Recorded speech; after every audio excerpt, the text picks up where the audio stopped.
joining me today, a very special guest. Her name is Danny. We'll be exploring conversation along the future of agriculture, and we'll be also talking about how we can compost coffee at home. So before we get started, can you tell us a bit more about Edible Garden City and what do you guys do? Hi, yeah. So Edible Garden City is a social enterprise. What we basically do is try to make people grow food because of environmental reasons. So we try to create social change by bringing people closer to their food source. Yeah. You guys also do what we know as edible foodscaping, right? Yes. Okay. So in Edible Garden, and so one department is the traditional urban farming where we produce for consumers. So we have an actual farm and we provide for these citizen boxes that people subscribe to. Yeah. And where I'm from is the Foodscaping team. Yeah. And we basically design gardens for people and then we manage those gardens, sometimes for commercial reasons. Yeah.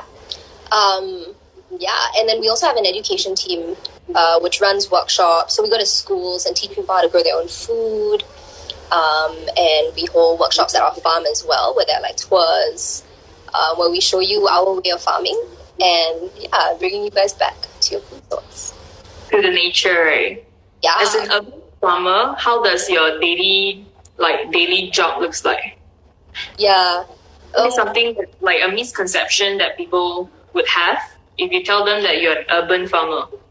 Yeah, so I'm lucky because I've got the best of both worlds. I get to sit home, or because of this whole stay home thing. Your orchids are blooming. Oh, is it? The lilies. Yeah. So I get to stay home and I get to design gardens for people, and I also get to go to the gardens itself and manage them. I think the thing about Edible Garden City is that we're all really hands-on. So even though we're designing the gardens and working on our computers a lot, all of us would be in the garden a lot of the times. Yeah. So we do the digging and the carrying and wear our worker boots and go to fancy hotels, but look really just drabby. Yeah. That's pretty awesome. And one thing special about you guys is that when you do landscaping, most of the plants that you use are edible, right? Yeah. So we do edible gardens. So when we build gardens, it's a lot more dynamic because we need to consider how much time our clients want to be in their gardens. So when it comes to commercial projects, most of the time we end up doing the maintenance. So we would maintain that we build and then we would harvest for them. And there's a lot of planning that goes into harvesting. Yeah. So it's not a matter of just, producing food and then whenever the fruits are available, we cut and really? Pick. Yeah, it's not. What about it that we should know of? Yeah, so there's always a cycle. Each plant has its own fruiting cycle. So in order to commit to producing for a restaurant, for example, we need to know about those and then take that into consideration when we plan. Yeah. So if we're growing microgreens, it would take a couple of weeks to grow these little shoots. Yeah, so you have to take all that in mind. And when we're growing more than 15 crops, then it's all that planning has to come first before actually just harvesting and growing the plants and taking care of them. Yeah. How big is your team? I have a team of 6. It's a small team. Pretty small. Yeah. It's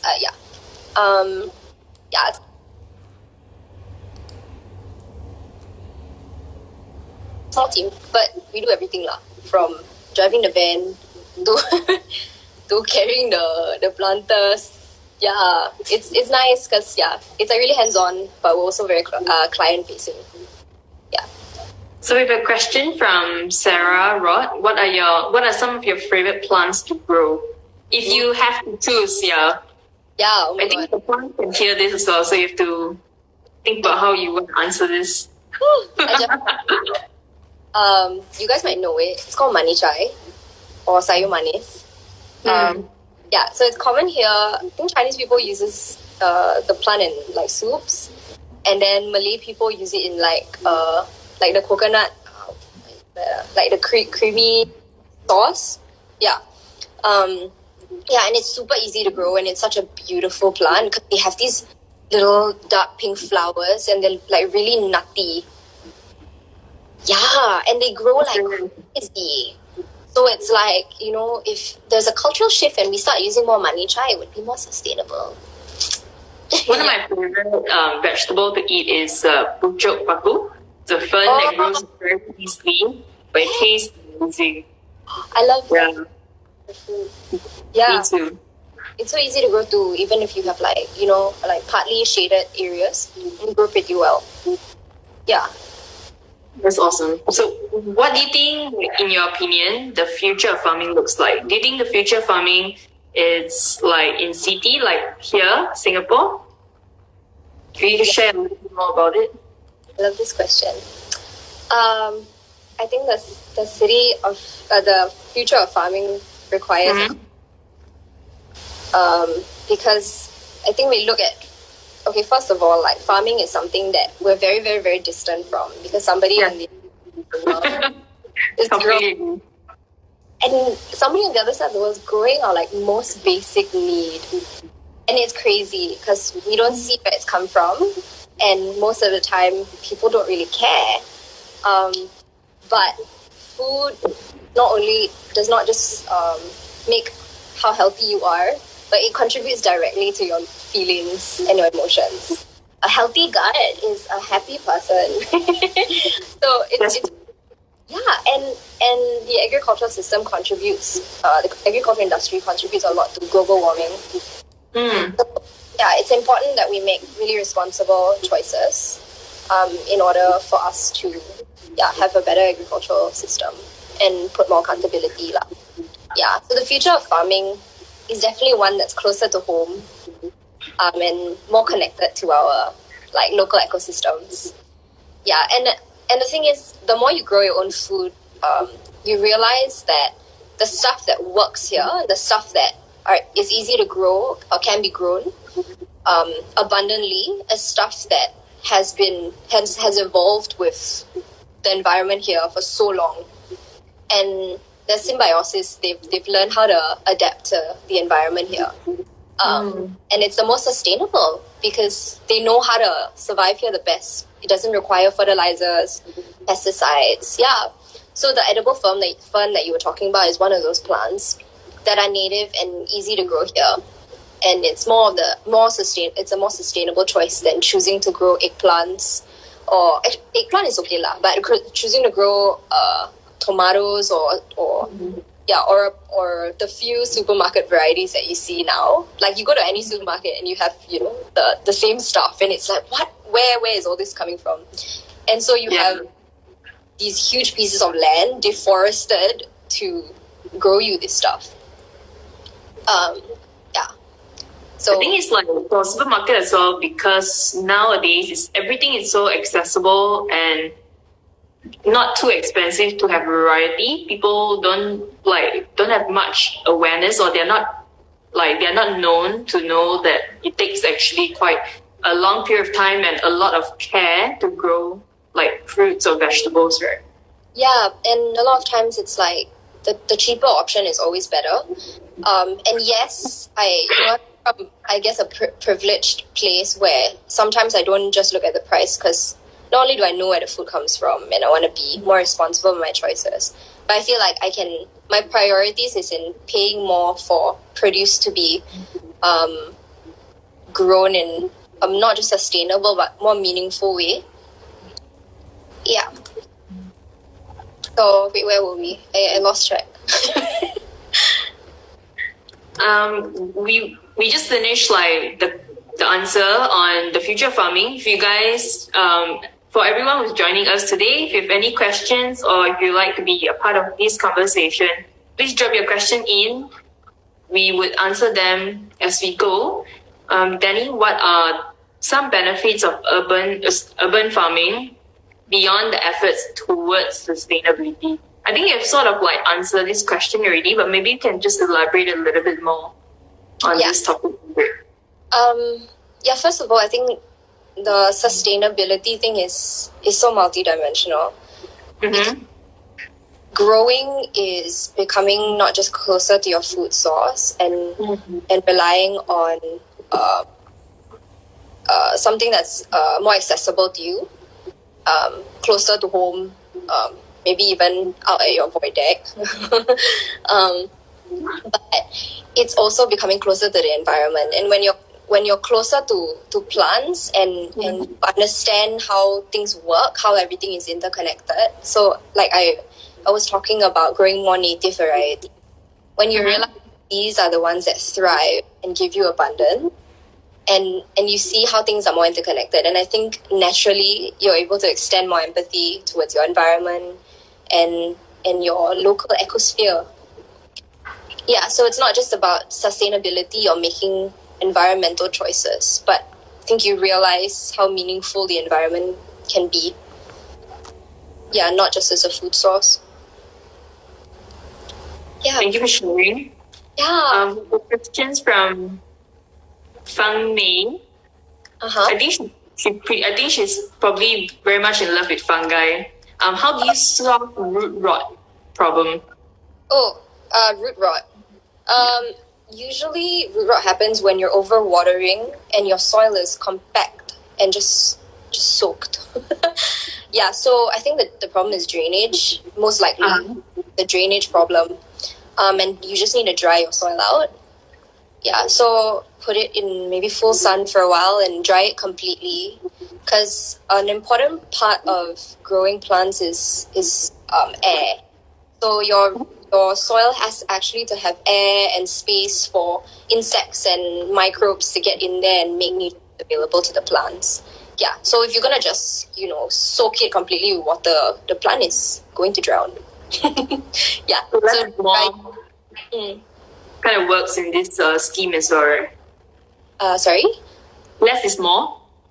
Yeah. Because first time gardeners are usually very paranoid that they are underwatering, which is why a lot of people would overwater, thinking that it's better than underwater, but actually it's the other way around, right? Yeah, you're totally correct. Underwatering to test if you need to water.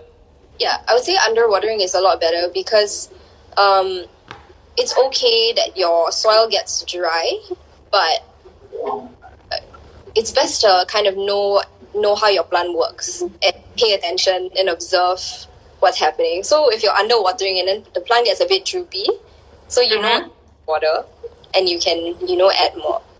So yeah, but once you have root rot, right? Yeah, it's a bit weird. Yeah, kind of. But I mean, the plant has its way lah, and depending on what plant, it wants to survive too. So it will, yeah, it really depends. How do you know when to water? Does the rule of touching the soil works for you? Yeah, it does. Sometimes the top layer dries out first, and if you just get in there, it can be a little bit moist inside. So that's good. That's ideal. Yeah. But interesting. Yeah. So if it's constantly moist, it's not good. So you wanna know that water can drain out. So there's air and yeah. What edible plants would you recommend for beginners? This is a question by Evelyn. Great question, by the way. Yeah. I tried growing some Ulan Raja and ice mint before, and they grow really fast. Yes. So yeah. So mint can really pretty much be grown anywhere. I don't know. Maybe it's a negative been turned out. But yeah, always think of the environment. So native plants the best. Ulam Raja is something that it has adapted to this environment. I'm not sure if it's native, but it's most probably naturalized here. The thing with ulam is that they seed so much that after your harvest or after you think the ulam's not doing really well, you just take the seeds and throw, and you have next harvest in the next couple of weeks. Yeah. So ulam is a good option. If you want fruiting vegetables, maybe eggplant and okra is great. Yeah. Money chive and edible fern is good. Brazilian spinach, wild pepper. Yeah. So wild pepper is commonly used landscaping plant, but it's actually edible. So the kampung days, they used to harvest wild pepper. Then there are these recipes online where they wrap meat or they wrap vegetables and they roast the wild pepper, and you just get a crispy, like, leafy wrap. That sounds amazing. Where can we find the recipe? Yeah, but it really requires a cultural shift lah to use these ingredients. Yeah. You can always grow kangkong. Yeah. So kangkong is like, a common like stir fry. So kangkong is pretty easy to grow as well. You can buy them from seed and just like, yeah. So that's awesome. So first time beginner, Min, kangkong, this kind of family, right? They're very easy to grow. Yeah. That's awesome. Thank you for sharing. The potato leaves. Potato, that's one of my favorite vegetables to eat. We have a question from Mark. Can you make money growing hard to grow vegetable in Singapore? Can you make money growing vegetable in Singapore? Is being a farmer a sustainable career choice? I guess that's what to ask. Can you repeat the question? Because is being a farmer a sustainable choice? Like for people to like sort of look forward to in Singapore? As a career option? It's a career option. As a career option. For people to look forward to. I think, so going back to like a cultural shift, I think people undervalue food a lot. Mm-hmm. Pay peanuts for something that takes 2 months to grow. That's true. And not have support for the industry, then not so sustainable. But I think with growing support, not just from like the bigger players, like public institutions, but also consumers, because demand is really moves the future lah. Where your wallet power, yeah. With increasing support, then I think farmers will slowly be a lot more relevant and valued in society. Yeah. Especially when we now, it's easier to grow in underutilized spaces, and then there are a lot of like farming grants as well. Yeah, but it's really hard because a lot of us don't come from agricultural backgrounds. That's true. Yeah, which is why Edible Garden City are trying to promote more awareness on farming, right? With like lifestyle workshops on growing like the red, green, blue. Was it? Yeah, the growing kits. Yeah. Yeah, wait, what was the question? I think the internet keeps on getting cut. Let me see. Maybe let me check. I'm on data, so it should be okay. But we'll work with what we have. Yeah. Okay. So thank you for sharing. Another question from Sarah. It's been pretty hot these few days. Any tips for keeping my plant happy? Hot is good. I mean, yeah, we live in high-rise apartments a lot of time, right? Like HDBs and stuff. So sun is like one of the I know we live in tropical Singapore, but it's often hard to find growing space where you have enough direct sunlight. So when you do have direct sunlight, it's like golden for your plants. So it's just a matter of watering and not letting your lighting right now, right? That's direct sunlight. It's actually be happy under this. Yeah, maybe house plant. Not those like millennial plants. Yeah.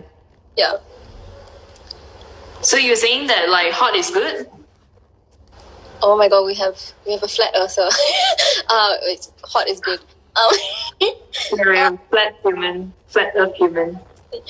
Hot is definitely good. It's just a matter of having to water more sometimes. That's not good. Oh, and then there's also like if you're growing leafy vegetables and it's too hot, sometimes your leafy vegetables don't do very well, and you could like build a makeshift like shade house, which does the trick. Yeah. Any tips for a first time gardener? If you're growing leafy greens, I would suggest to build your own shade house. Like just put a net over it, because once you get a pest infestation, everything just gets eaten up, and then you're discouraged and you're like, oh, I don't have a green thumb. But it's totally not true. Yeah, you can like quick fix it with a shade house to prevent too much sun drying out of your soil and also pest. Yeah. For gardening as well, I guess like most of it is based on trial and error, right? Whether how your plant likes it or not. It's about understanding the plant and just being patient, right? Yeah, definitely. Like, yeah, each plant is like, a variety in itself. It's evolved to be like its own person. Yeah. So you need to observe and I grew quite a lot of like plants back home as well. And I noticed like it's very much interesting because you can sort of see it grow.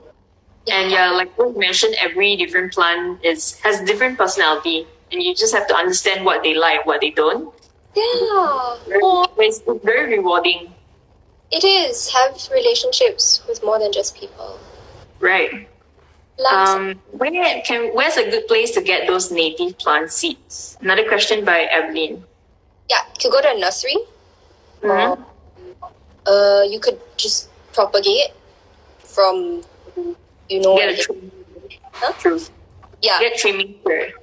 A lot of like landed properties as well have like pandan growing outside, and they're just like, there's so much of it, just go and take one pandan, make sure the roots are intact, and then propagate them. Yeah, or nurseries should have these plants.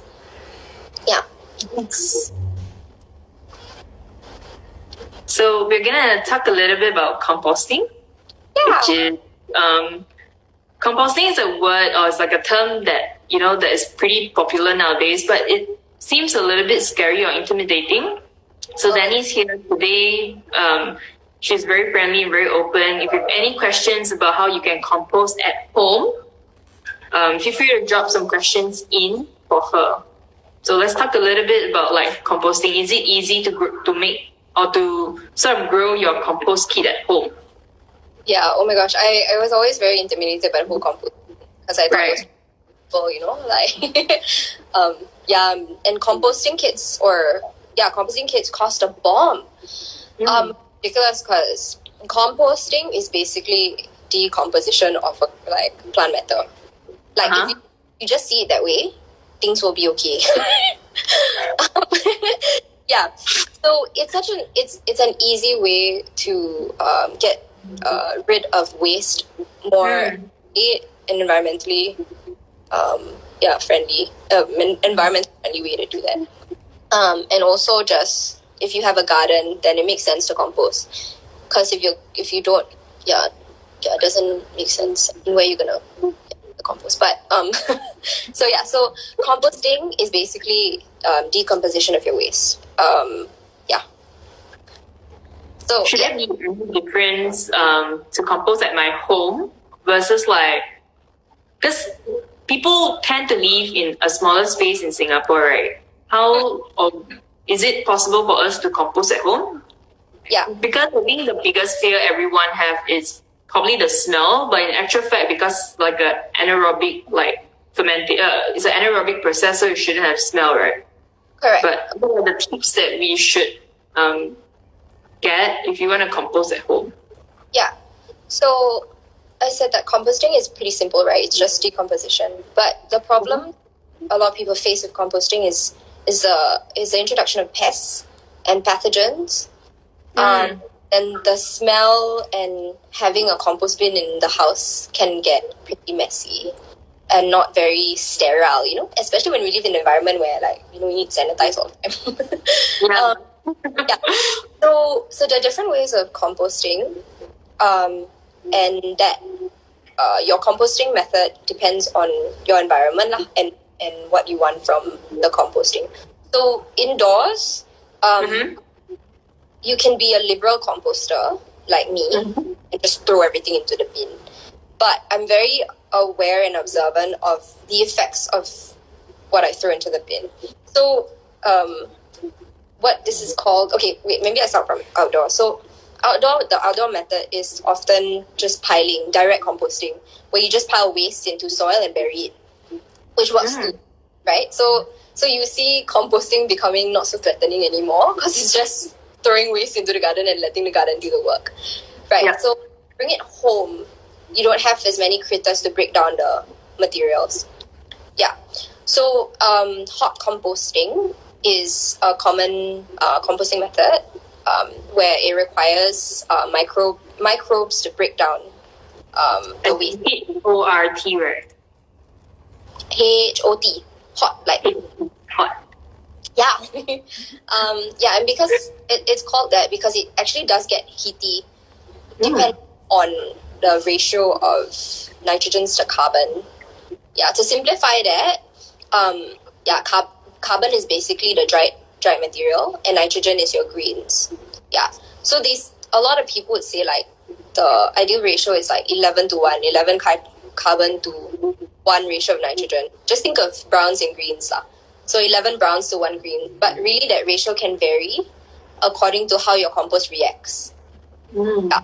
So it doesn't really, and ultimately it will all break down and it will become compost depending on the time you give it. Yeah. So the ratio can really vary. But so the more food waste that you have, the more likely it is to bring in pests. Yeah, so you just have to then put a lot more dry material.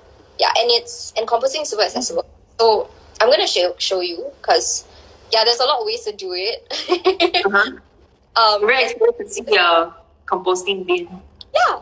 So the easiest way is to just get a bin, something that you can seal ideally. I'll show you right. It's my bin. It's just a bin. Oh, wow, it's pretty cute. Yeah, I was expecting like a small Tupperware. Yeah, but kitchen waste can get. I think it's important to have air. So even if you're going to keep your composting to a very bare minimum, like space is always better. So what I did is I drilled holes. So air is a very important part of composting. I drilled holes and I attached a net so that I kind of mitigate the amount of pests flying around it. Cool. My net. Oh, wow. Yeah. It's very cool. Yeah. At one point, there was so I'm a liberal composter and I just throw everything in there because it's just easier that way. Nobody has time to compost sometimes. And so there were fruit flies who start buzzing above it, which is normal and it's fine. So the insects that go in there is great. It will all break down the compost, help it break down. So what I end up doing is I put it outside my HDB corridor because, if I'm not going to really take too much precaution, then just dump it out there. Nobody has complained, and it's doing well out there. And it's a lot hotter. Yeah, so heat helps a lot. So, and when you break down the compost, it's essentially like a conditioner for your plants and your soil, right? So I wouldn't say it acts as a fertilizer where you can really amend your soil to the point where a lot of commercial fertilizers, you put some spray and then the leaves suddenly more green. Yeah. It does condition your soil because a really important part of soil health is the organic matter in the soil. So it does make your really amend your soil, make it more ideal for your plants. And it does contribute to a little bit of nitrogen.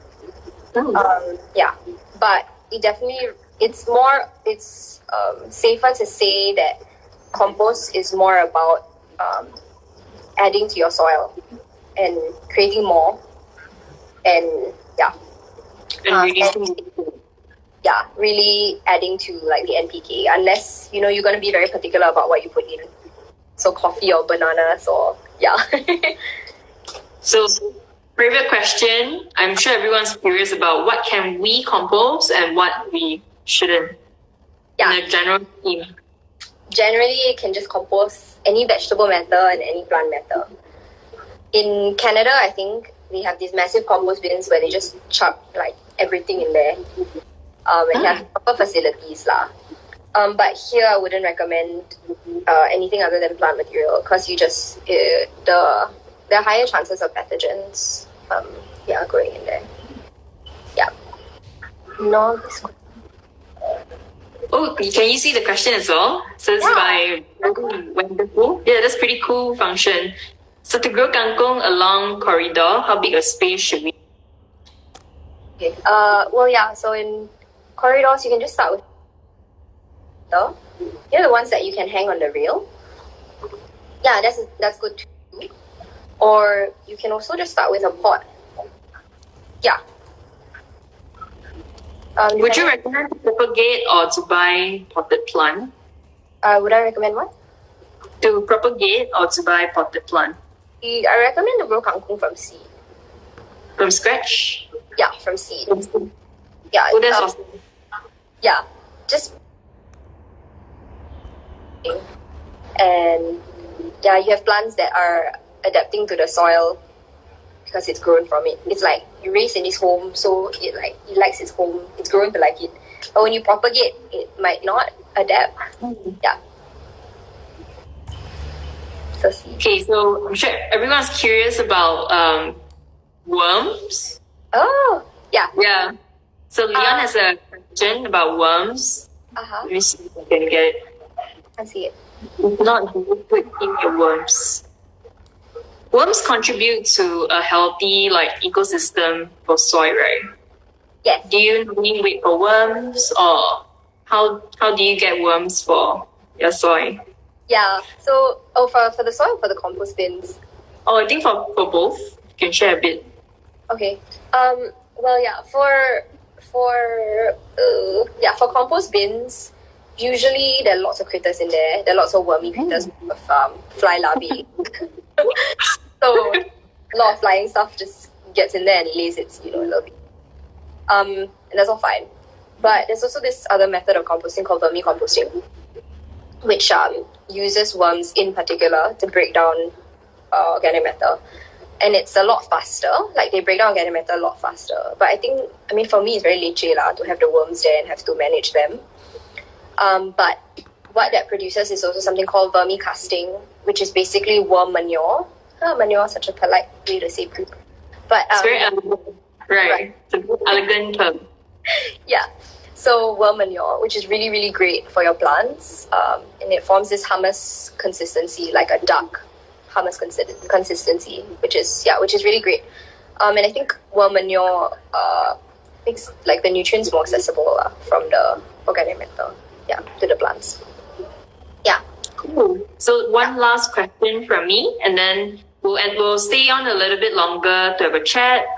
If you guys have any questions for Danny on urban farming, in general composting questions, please feel free to send your question in. We'd love to join you. We'd love to have you in our conversation. So if you like Coffee On, please share with your friends as well. Could you share with us the therapeutic benefit of farming/gardening? What's your favorite part about your job? Oh my gosh, smelling the flowers. I really want to live in a future that, plants are still accessible to us. The rate of deforestation is just scary. I want everything to be green. I want everything to be solar punk. And that's, I think, mostly what I want to see. So the therapeutic, when you grow plants, you, like I said before, really grow closer to your environment. The plant itself does not exist alone.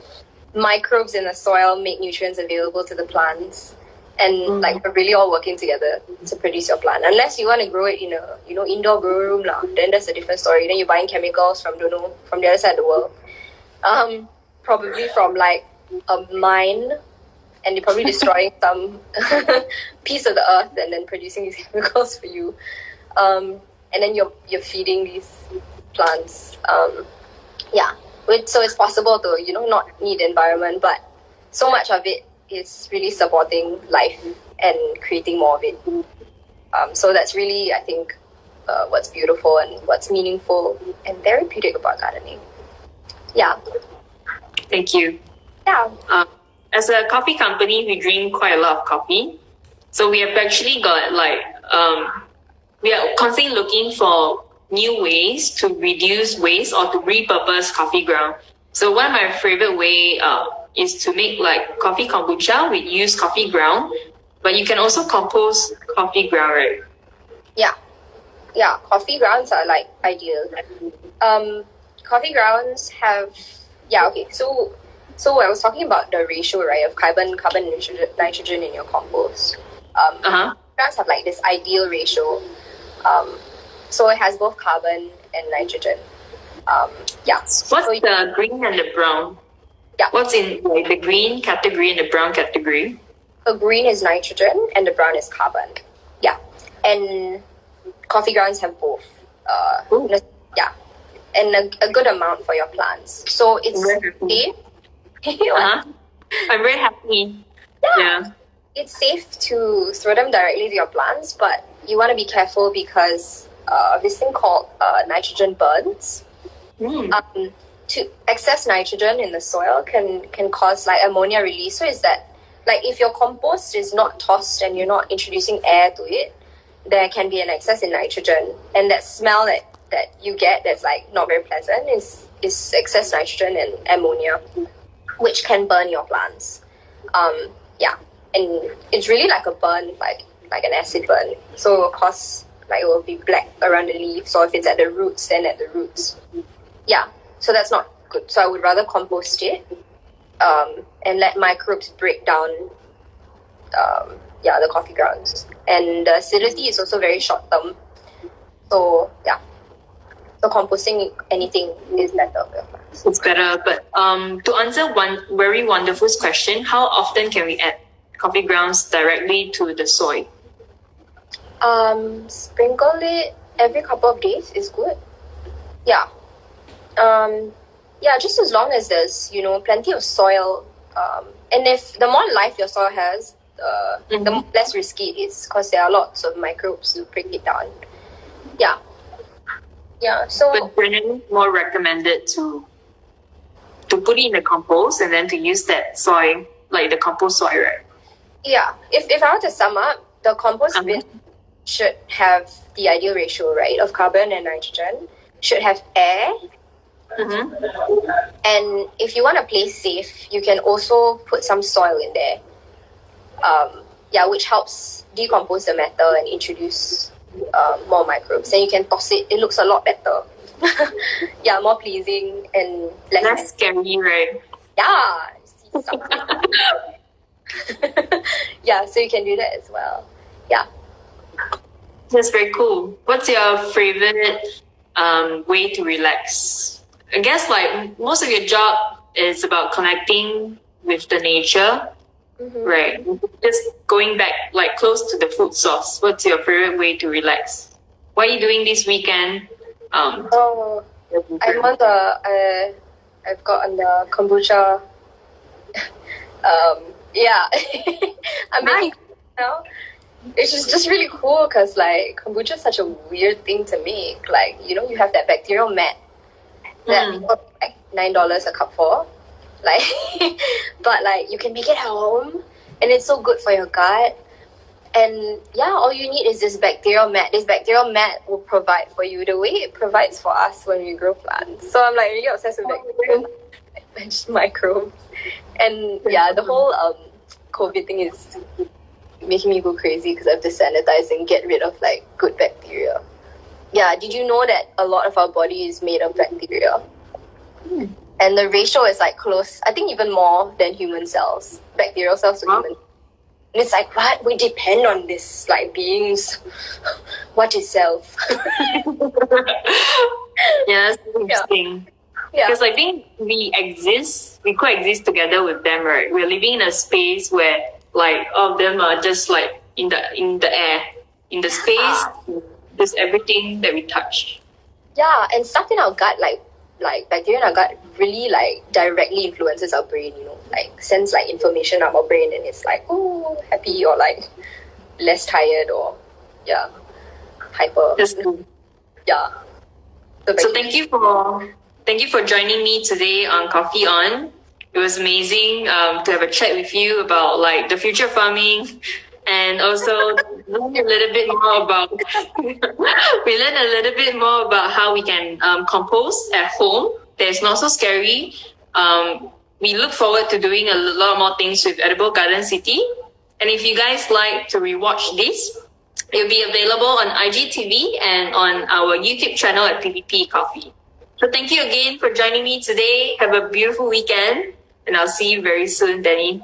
Thank you very much. To close it off, let's coffee on. Yes. This is mandatory. Yes. Yes. Thank you for watching, everyone. Bye bye.